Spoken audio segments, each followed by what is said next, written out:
Okay, like I said last time, I'm a sucker for a good lyric, a wordsmithed line. I love just how sometimes that can draw you in. And I love in this song how the lyric is, I know that I made those mistakes maybe once or twice. And by once or twice, I mean maybe a couple of hundred times. Because I just need one more shot at second chances. Yeah. Is it too late now to say sorry? There's the question. Is it too late now to say sorry? And I think it's an interesting question. I think it's an interesting song. Again, it's a little bit of that sort of pop vibe with like a real weighty topic behind it. Okay, but before you get weighty, real quick, we got a question we want to throw out. Are you throwing the question out? Yeah, Danny? I can throw it out to you guys. Because you don't have any place that you sorry. would need to say forgiveness. I am perfect. So can you think of a funny time when you could not let go of your pride or admit you were wrong? Oh, I bet Cynthia doesn't have any. I was like, can I not? Cynthia's think also- of- Cynthia's I'll also start and perfect. you think, Cynthia. Here's the deal.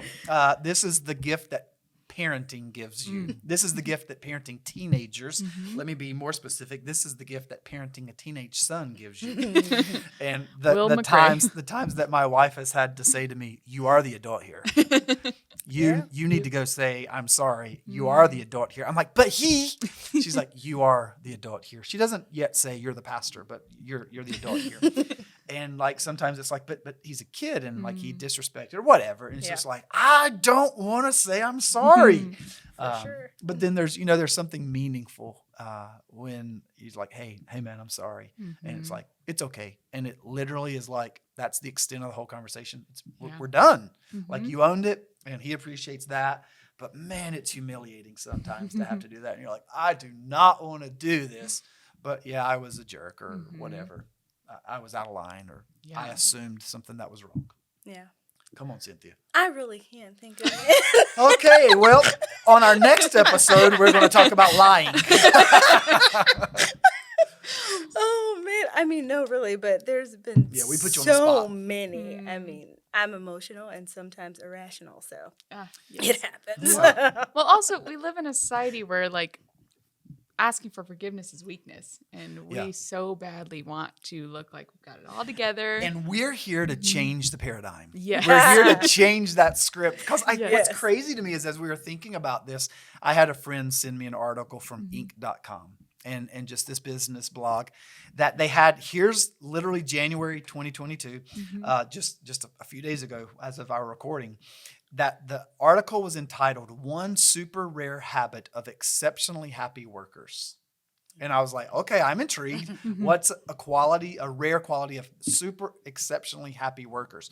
And it said this, basically, it may be your secret weapon to avoid conflict and restore peace at work.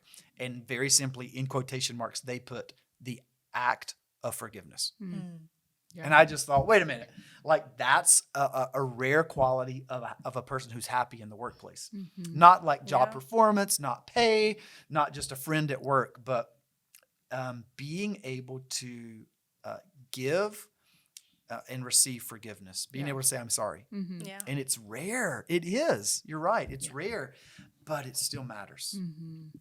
And it makes potentially all the difference in our lives, in our relationships, in our workplace, in our homes. Sure. Here we are a few days past Valentine's Day. And maybe recently we've got something we need to say, I'm sorry. It's not too late. It's just a few days past Valentine's Day. To that part of Justin's question, we would say, no, it's not too late. Yeah. But we also know unforgiveness has consequences. Oh, for sure. It has emotional, relational, but it also has physiological consequences. I was just even looking up increased anxiety, depression, elevated blood pressure, vascular resistance, decreased immune response, and even worse outcomes have all been associated with an inability to forgive Yeah. and holding on to unforgiveness. So it's bad for our health. Yeah. It We need really to figure out a way is. how do we get away through this in a way to navigate? How do we take responsibility and then also be willing to show forgiveness? Yeah. And I love that you talked about how it affects the home, because I come from parents that when there was an argument, I didn't get to see see the forgiveness side. Like that was behind closed doors. I only saw the fight. And so as a kid interesting. growing up, I never saw the I'm sorry. And so I was like, oh, I guess we don't do that. Like we don't apologize. And I know like you as the children's director, you work with families and you are talking to them about like, You gotta forgive. That's big in the house. All the time. Yeah. And model it, because what you Yeah. just said is important. Yeah. We often, our children are in our homes, we often see the outbursts. Yeah. But it's also important to see the Mm-hmm. reconciliation part of it. And that used to be my hardest part of forgiveness, because forgiveness is not necessarily reconciliation. Good. And I always used to intertwine those two. Okay. It's like you can say you're sorry and move on, but that's not the reconciliation. That's not the work part of it. And so I used to say, don't just tell me you're sorry. Like, what are the actions behind the apology? And something that we're doing in our marriage group, we started talking about forgiveness. And it was, don't just say I'm sorry. Say, whatever your offense was, and do you forgive me? Because then that puts the onus on you, and you have to be vulnerable, because what if they say, no, I don't forgive you? So just reworking how we even phrase apologizing. Where there's an engagement in that. Right. Yeah. Own the response, but then also own the outcome. Like that's fascinating. I might take us off track, but what do you do when somebody doesn't accept your forgiveness? What would you guys say? I mean, sometimes Frank doesn't accept my apologies. Sometimes I don't accept his apologies. And then it's like, okay, we have more conversation, and we have to dig deeper to what is the issue. Like, why don't I want to forgive you? What is it in me that makes me so angry that I can't forgive you? Because at that point, it's not about you. It's not about Frank. It's about what's going on with my heart. Totally, but let's also not take a complicated matter and make it sound simplistic. Part of it is, what's the level of the offense? Yeah. You know, if it's I lost my temper and said something versus a worse outcome, it's like, then sometimes, I hate to say it, but people can be like a doormat and offer cheap forgiveness. Yes. And it's victimizing yourself again and again and again. Yes. Like, no, whoa. Let's talk about this before you just blatantly, no, you're forgiven. And there's never consequences. There's never a wrestling through it. Other times, there's just a timeliness. You know, sometimes the person that offended wants like things to be made right immediately. And it's like, hold on. Right. I'm not even There's through a the process. emotion. You just did it 2 Just minutes sweep it under ago. the rug. It's fine. And it's like, can you just give me a minute? And maybe there's a little, go to your corners, call a timeout, catch your breath. And whether that's, you know, an hour or whatever, then come back and maybe even try to practice that. Like, don't let the sun go down on your anger kind of thing. But there's not like a timeline that's like, okay, boom, now you're ready to accept forgiveness. And so being timely about that, giving some space. But I think you're right, conversation. Yeah. But there's even a right time to have a conversation and wrestle through it. Absolutely. And something you said, I was reading a book, and it's saying what forgiveness is not. Yeah, and so important. Forgiveness is not condoning. Yeah. And so a lot of people feel like, well, if I forgive you for that, then I'm giving you permission to continue to hurt me and to continue that action. And then forgiveness is not forgetting. Absolutely. It's like I said, it's not reconciling, and forgiveness is not a feeling. Yeah. You know, so I feel like you have to really understand what forgiveness is not before you can understand what forgiveness is. Yeah. I mean, that's even in the lyric when he says, I know you made those mistakes once or twice. By once or twice, I mean maybe a couple hundred times. It's like, how many wrongs can somebody make until we're like, okay. Absolutely. And that almost takes us back to last time's song with Post Malone, this circle, like a revolving door of the same thing. Because a lot of the times the things that maybe we're saying I'm sorry for, we've already said I'm sorry for. Yeah. And so then there becomes this moment of like, I don't know that you're sorry, or you would stop doing that eventually. Right. And so we think like, okay, well, I've forgiven you 3 or 4 or 5 or 6 or 10 or 100 times for this. And so maybe now you've reached the limit of grace. Well, that's an interesting place to be, especially for us coming to this from a biblical perspective. And, you know, Peter, the apostle, comes to Jesus one time, and somebody's disappointed him. I don't think we know all the details of the circumstance, but he has a very loaded question to Jesus. Peter asks Jesus, Lord, how many times shall I forgive my brother or sister who sins against me? And then he says, thinking he's generous, up to 7 times? Like, pat on the back. Look at me. I'm willing to forgive 7 I wish times. it was only 7. Totally. Right. And Jesus just like blows up the category. And he says, I tell you, not 7 times, but 77 times. Literally what he's doing is he's not literally saying keep count 1, 2, 3, 4, 5 until you get to 77. Then he's sort of Right. saying, no, like grace has no bounds. Yeah. And so Jesus is sort of saying the way that he treats us is grace has no bounds. Aren't you grateful for that?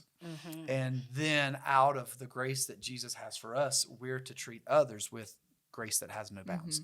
Now, if we're Absolutely. dating, that has different sort of consequences. And it may be we don't walk in unforgiveness, but we break up the relationship. Right. And that's not a bad thing. Like, Yeah. it's not like grace, grace, grace, grace, and stay in the relationship. Right. It may be grace, grace, grace, break up, grace, grace, grace. Yeah. But if we're married, it looks different, and there's grace, but then there's got to be a working through some of the issues, and that's back to conversations and those kinds of things.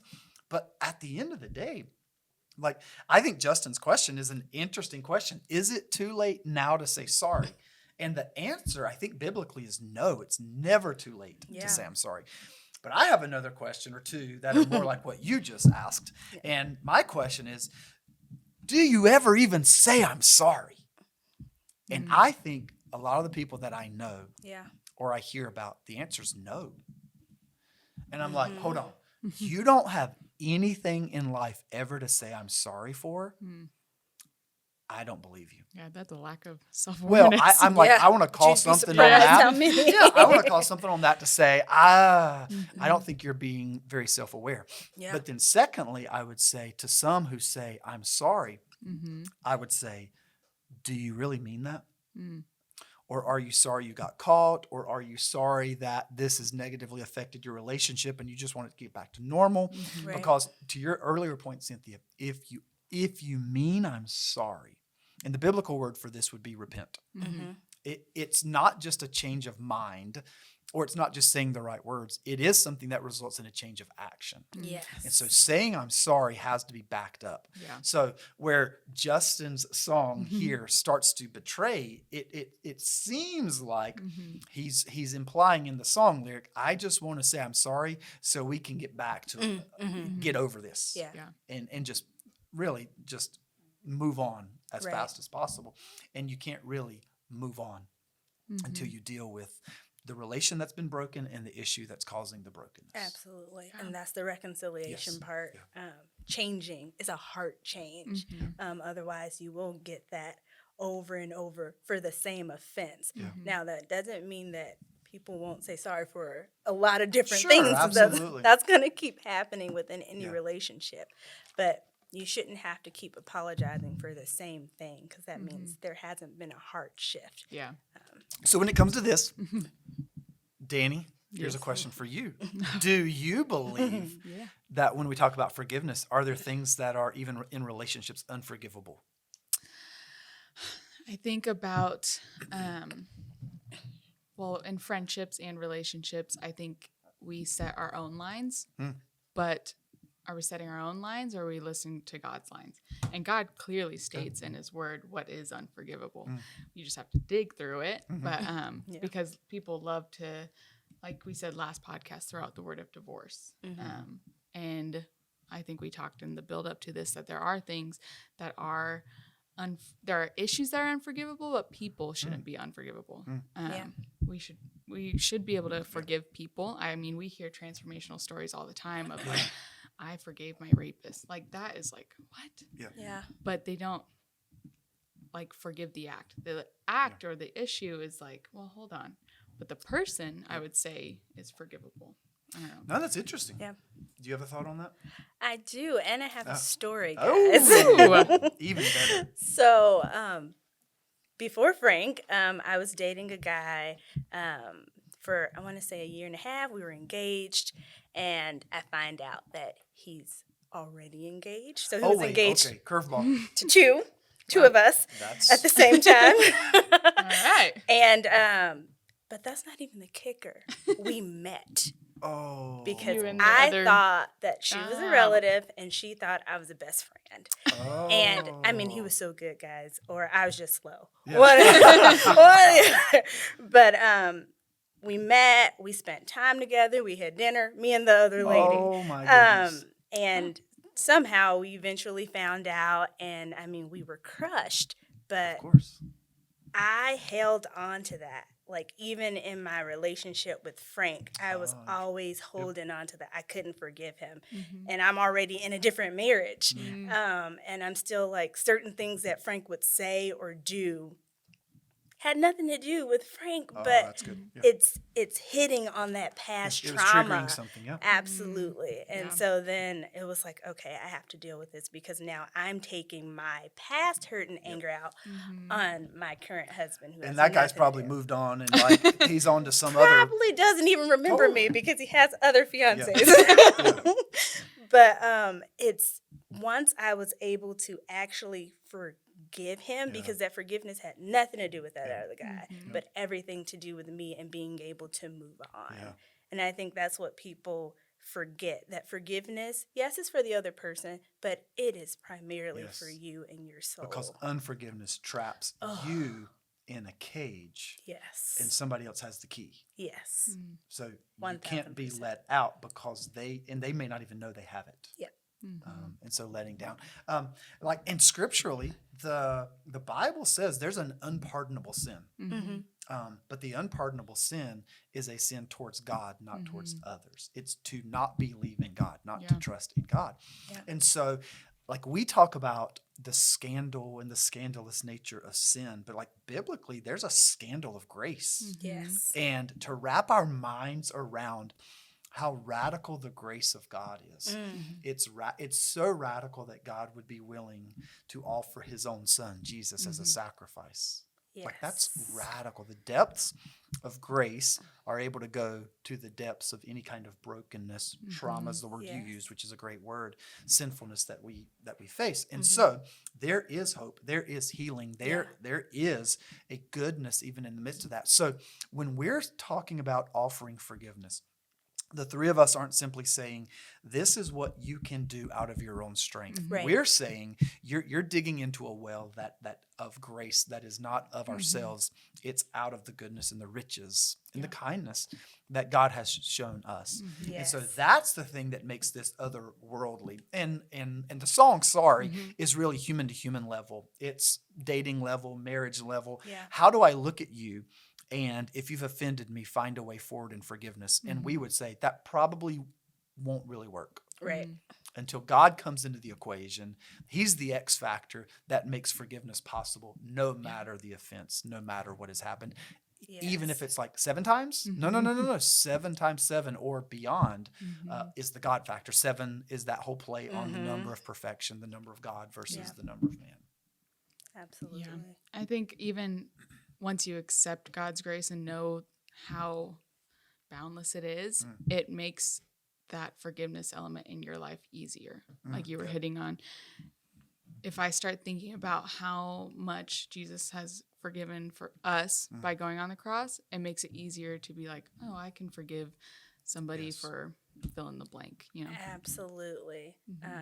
I know I keep talking about personal stories, but Please, we that love is that is so true. The times that I have been the most upset with Frank and I find myself not being able to forgive, I have to think about all the things that God has forgiven me for. That's good. And then I also look at, what do I need forgiveness for? Because I'm not perfect. Even if Frank was wrong, I played some role in it. And sometimes we don't like to admit the parts that we did. And so sometimes we sit down and we do like a little exercise together where it's, what do I need forgiveness for?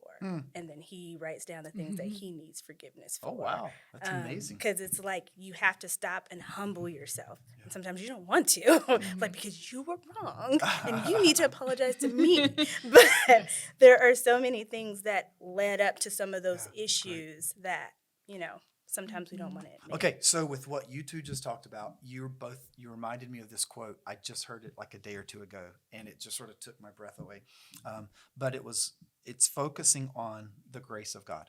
So Martin Lloyd-Jones is an old preacher, and he has this line. He said, "The ultimate test of our spirituality is the measure of our amazement at the grace of God." And I just thought, okay, so that takes all the focus off of the offense and all of the focus off of us and all of the focus on the grace of God. And the ultimate test, I mean, that's a crazy test, would be the measure of our amazement. Because we can be like amazed in an offended kind of way, marveled at the I can't believe you do that to me. And this would be the like, I can't believe you would do that for me. God, look at your grace. And the measure of the astonishment of that, the amazement of that is the true test of our spirituality. And I just thought, okay, God, that's what I want to be known for. I want to be known for being like captivated by your grace. Because there's going to be offenses and there's going to be more trauma in life. That's just, Jesus says, in this world you will have trouble. But he also says, take heart, I've overcome the world. And being amazed at his grace helps us to face anything and everything that comes our way. So Justin, he knows a thing or two, I guess. Or he's asking one of the right questions. We just hope that the answer that we come to, and that is, no, it's never too late to say I'm sorry. But yes, grace is always available. And grace has a name. His name is Jesus. That's where it's found ultimately in. Absolutely. So there we go. Justin Bieber. Sorry, huh? Well, now that we're experts at forgiveness, we can all go put it to practice. There you go. But I think this episode was good, and I really hope it blesses anybody out there who's been hurt recently or also needs to go and forgive or accept somebody's apology. I mean, that's another side of the coin. But thank you for all of your guys' wisdom. I hope you guys are prepared for next week when we talk about cheating. Next week. All cheating, right. Being a traitor. Hint, hint, hint. If anybody knows that, we'll get to that. Probably towards the younger crowd. Although Aaron's favorite artist, I think. No. We'll see. All right. Tune in next week for another episode. All right. Bye, guys. I know that I made those mistakes maybe once or twice. By once or twice, I mean maybe a couple of 100 times. So let me redeem on myself tonight. 'Cause I just need one more shot at second chances.